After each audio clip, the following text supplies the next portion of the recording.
maybe a bit shaky. So let's cross over to Ibrahim Karanja. Ibra, if you can hear me, what's the sense of what's happening there?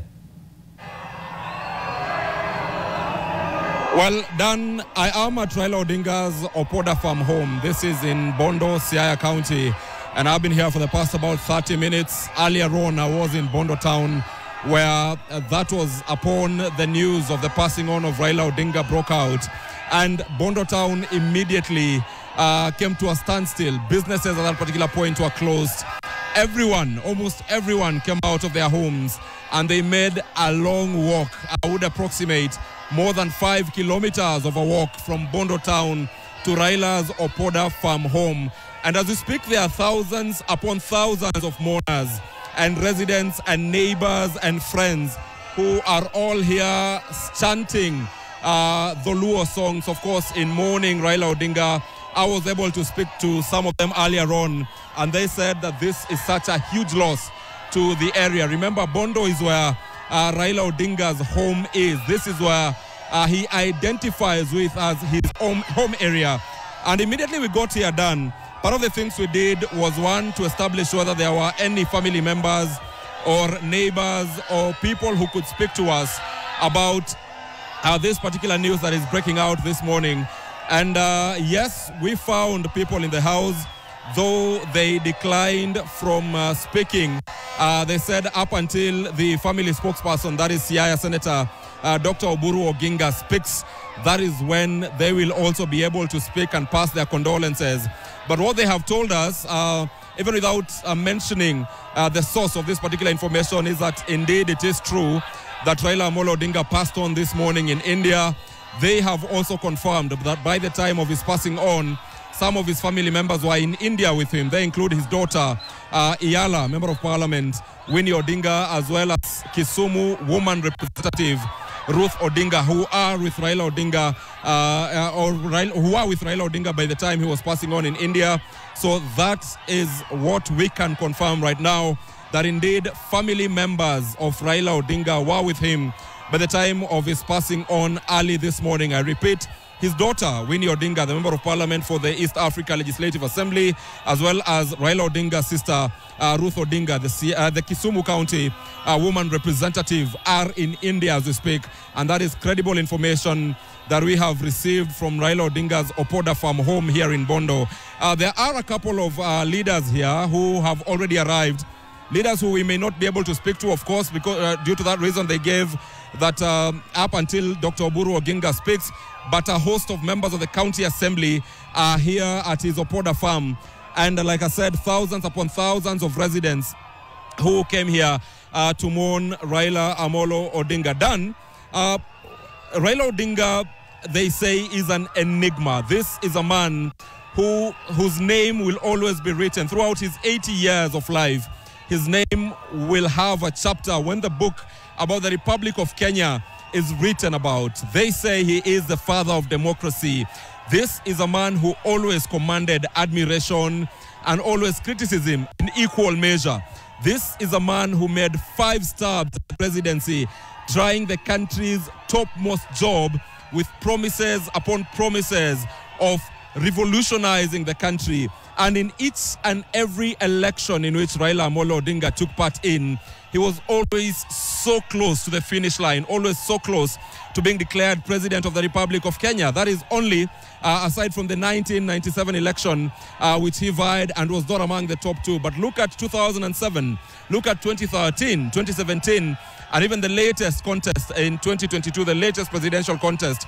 But many will also remember him for the contest that he put within or throughout the African continent. Remember his bid for the chairmanship of the African Union Commission, where he went round the entire continent to popularize his candidature, which was Kenya's candidature, of course, with the support of President William Ruto. Even though he did not win that particular contest early this year, around February, Raila Odinga then made a name for himself as this statesman who had a bigger picture also for the continent. And I remember, Dan, I was privileged and honored to have conducted his very last media interview around July of this particular year, where he spoke about his journey, spoke about that AUC contest, and spoke about his latest political move, which was deciding to work with President William Ruto under the broad-based government arrangement, saying there comes a time when country is bigger, and saying that his decision to work with President William Ruto was just so to ensure that the country does not go down the drain,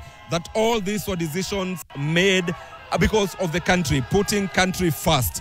But beyond that, beyond what people will speak about Raila Odinga in the political circles, there are stories which friends will tell, there are stories which family members will tell. He is a father who has his biological children as well as many other Kenyans who looked up to him as a father in various ways. There were also his political children, many of whom have already sent their condolences messages to the family and friends of Raila Odinga. And this is a man amongst the very few men who had the political strength to, even at one particular point, resign from parliament to seek a fresh mandate upon changing his political stand and his political party. This is a character, this is a man who will always be admired, who will always be mentioned in the talk about Kenya's democracy. And as we speak, we would be speaking to the people here in Siaya to know when is the last time they got to interact with Raila Odinga. Where was it? What did they tell him? For instance, Dan, it is also important to mention that our presence in Siaya County today was a presence because of the Siaya Investments and Trade Conference that was to start today in Siaya, a conference in which initially Raila Odinga was set to address.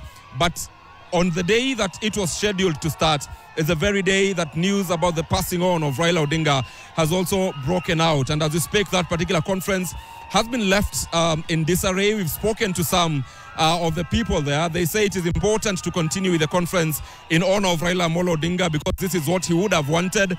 Of course, there are other quarters who feel it is time to wrap up the conference perhaps and not have it anymore. And that is something we shall be keeping an eye on to see how it develops.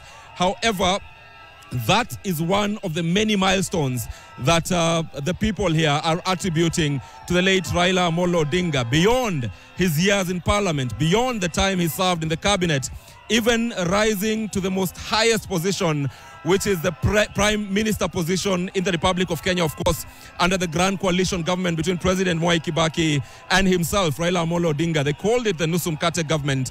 And it's also important to speak about Raila Odinga's journey in political parties. Remember, it is around this time, in October actually, last week, when his own party, the party he led for 20 years, the ODM party, was to mark 20 years of its existence since the year 2005. You'd all remember that 2005 referendum where Raila and the team then opposed the plebiscite, voting no, of course, and the other team led by President Mwai Kibaki, the late, voting yes. And that is where the Orange Democratic Movement was born. And a couple of weeks ago, a couple of days ago, especially last week, the ODM party had scheduled to hold its 20th anniversary, a celebration that was to be held in Mombasa County. But up until the last minute, these particular celebrations were postponed, and they postponed it for about 1 month. And it was around that time when news broke out that Raila Odinga was unwell. So, of course, the ODM party is also one of the places or one of the institutions we will have to be looking at to see how they remember their party leader, even as they plan their next steps forward. But Dan, as I mentioned earlier, there is an entire team on this Nyanza region. We have, of course, our colleagues in Kisumu. We have other colleagues in Siaya. I am here in Bondo, like I said. Bondo is where, this is a spiritual home, I should say, of Raila Odinga. It is here where he went to Maranda, both in primary and in secondary school. It is here where his father, the late Jaramogi Oginga Odinga, is buried not too far from his Opoda home. This is where also not too far from here where the residence of his elder brother, Siaya Senator Dr. Oburu Oginga, is. So lots of activities will be happening from here. So far, we have not seen the National Government Administrative Officers here yet, but we certainly know this is a place they will be having or taking keen interests in. One, for security. Two, to ensure that there is order, even as thousands upon thousands of mourners come to this particular home, all of whom are mourning in their own different way. Of course, at this particular time, when the news is still fresh, when even the family has not yet spoken about it, everyone is mourning in their own way. Like I said earlier, there were road closures throughout Bondo, even as more groups are still walking to his Opoda farm home. All right. The town in itself is now stopping. Nothing is continuing in terms of businesses, in terms of the usual operations, as these people have lost one of their own. They have lost a leader whom they identify as the leader of the region. In fact, some of them, while mourning him, said we have now lost, or saying the community, the Luo community has lost. But this is beyond the Luo community, Dan. This is about the country. This is about a man who was able to command admiration and respect across the 47 counties. I mean, look at how the rest of the country would vote for him any other time he wanted to be president. So it goes beyond Bondo, it goes beyond Siaya County, and it goes beyond Nyanza.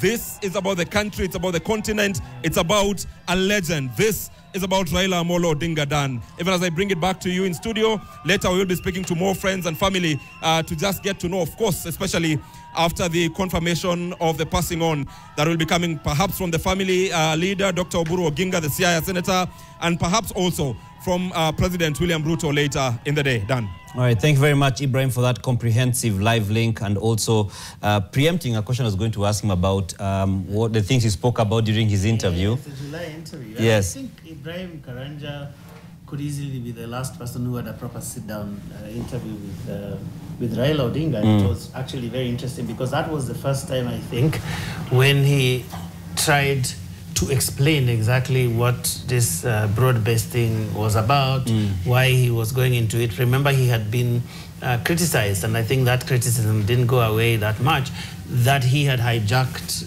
what the Gen Z had started. And I think this was a period around Sabasaba, and this was still bubbling under the surface. And so he came to try and diffuse that. And one of the things some of his closest aides would say is that he was greatly distressed by the amount of criticism on social media. We call it trolling, how he would be trolled by people who he believed misunderstood him. I mean, and that was partly because historically, a lot of people of a certain generation kind of revered him for the role that he played in the so-called second liberation. And so he was not very used to large numbers of people coming at him.